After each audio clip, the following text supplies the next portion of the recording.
वर्णन नहीं कर सकते हैं। योग के माध्यम से हम कुछ भी कर सकते हैं।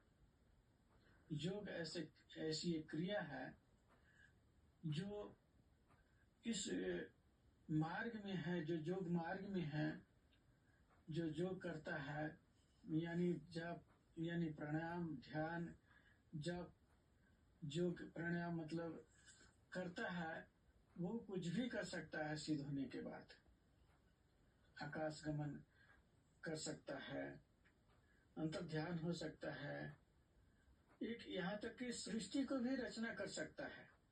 जो समाधि अवस्था में आप चले गए जैसे, है ना, तो वो समाधिस्थ होने के बाद योग सिद्ध हो गया आपका।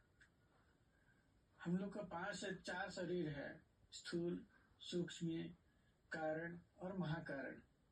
जब स्थूल शरीर से हम समाधि अवस्था की ओर चले जाते हैं, जब आत्मा परमात्मा में जब मिल जाता है, तो वो समाधि अवस्था से हम निकल जाते हैं और स्वयं फिर शरीर में वापस आ जाते हैं।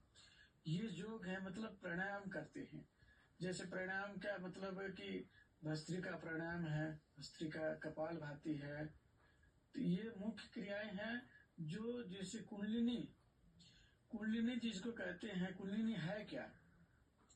कुंडलिनी को जागरण कैसे कर सकते हैं, उसका विधि क्या है, उसका क्रिया क्या है, वो हम कैसे कर सके, वो गुरु ही के माध्यम से बताया जा सकता है। गुरु के माध्यम से ही जान सकते हैं और कर सकते हैं। तो कुंडलिनी शक्ति को हम कैसे जागरण कर सकते हैं? तो एक मात्र है योग, यानी योग का मतलब जोड़ना, निगेटिव और यानी पॉजिटिव, यानी प्रकृति और पुरुष को एक हो जाना, ये योग कहा जाता है। वहां फिर भेद नहीं होता स्त्री और पुरुष का, जिसको योग कहते हैं। माइनस प्लस यानी धन और ऋणात्मक और धनात्मक, ये योग कहा गया है। जो जुड़ गया, एक हो गया। तो जैसे माइनस प्लस है, हम जब दोनों फेस को हम जोड़ते हैं तभी बल्ब जलता है। तो जब बल्ब जल गया, यानी हमारी वो ऊर्जा को वो जागृत हो गई, वो एनर्जी जो है वो प्रकट हो गई ज्योति रूप में। तो वो एनर्जी सिर्फ सीधा मस्तिष्क सहस्रार की ओर जाती है और वहीं से वो समाधिस्थ हो जाता है और वहीं से फिर सूक्ष्म शरीर से निकल करके जोगी जन विचरण करते हैं और कहीं भी किसी भी लोक में, लोक परलोक में भ्रमण विचरण करते हैं।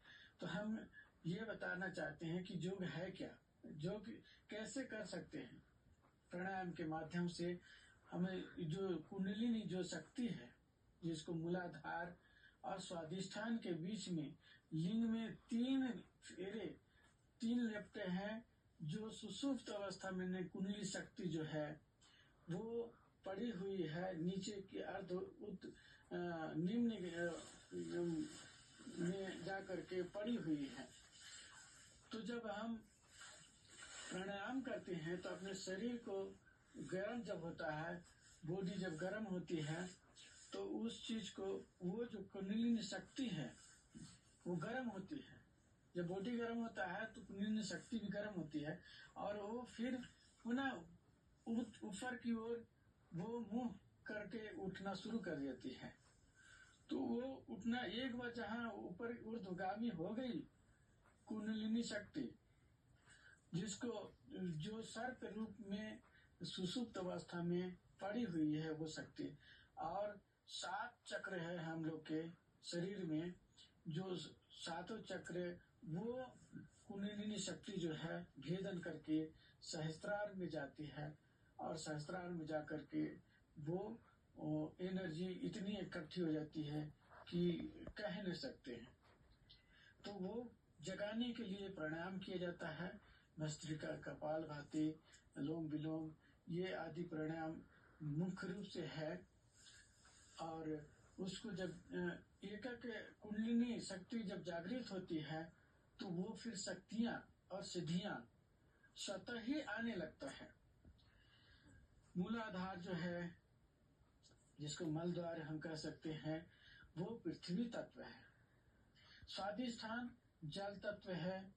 मणिपूरक यानी नाभि जो है, नाभि क्षेत्र है, जो नाभि कुंडली है, वो चक्र है, वो अग्नि तत्व है। जो भी हम लोग खाते पीते हैं वो अग्नि भस्म करती है, वो अग्नि चक्र है, अग्नि तत्व है जिसको बोलते हैं। अनाहत है, वह अनाहत मतलब खाली जगह है ना, तो वो अनाहत मतलब वायु, वायु भरा हुआ है, हवा। विशुद्धि है। फिर आज्ञा चक्र है, जो आज्ञा चक्र से हमारा वो कुंडली शक्ति आज्ञा चक्र पे आती है, तो वो क्या है, तीसरा नेत्र जो है, यानी अंतर चक्षु जिसको कह सकते हैं, दिव्य चक्षु जिसको कह सकते हैं, वो ओपन हो जाता है। तो ओपन होने से हम भूत भविष्य वर्तमान को भी जान सकते हैं।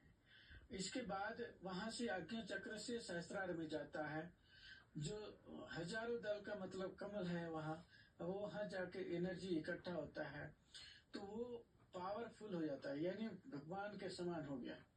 इतनी एनर्जी हो गई, इतनी एनर्जी हो जाती है कि उसको आप कल्पना नहीं कर सकते। उसको सहन करने की भी क्षमता होनी चाहिए। उस एनर्जी को सहन भी नहीं कर पाती है। कोई कोई जैसे आप सुनते होंगे कि ये महात्मा पागल हो गया है। क्यों पागल हो गया?